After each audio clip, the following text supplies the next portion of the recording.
Bonjour à vous, Claire Duhamel. Vous êtes notre correspondante à Jérusalem. Claire, quelles sont les toutes dernières informations dont vous disposez au sujet de ces frappes?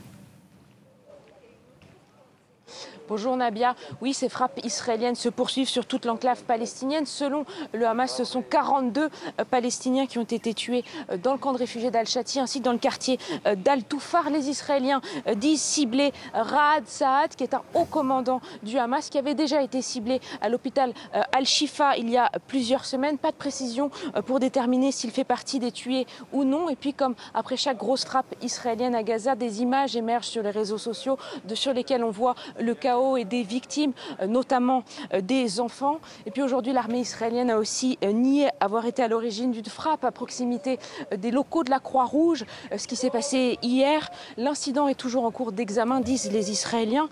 Cette frappe, selon le Hamas, a fait 22 morts, 45 blessés. Et selon communiqué de la Croix-Rouge, ce sont des projectiles de lourd calibre qui ont été utilisés. Et selon ce communiqué de la Croix-Rouge, il y a des centaines de civils déplacés autour de ces bureaux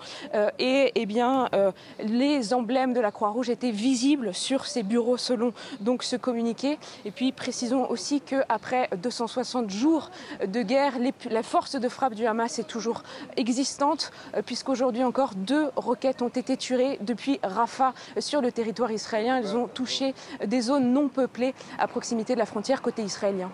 Merci beaucoup, Claire. Claire Duhamel à Jérusalem. Et puis sachez que le chef de la diplomatie européenne, Josep Borrell, a demandé à ce qu'une enquête sur les tirs meurtriers près du CICR à Gaza soit ouverte.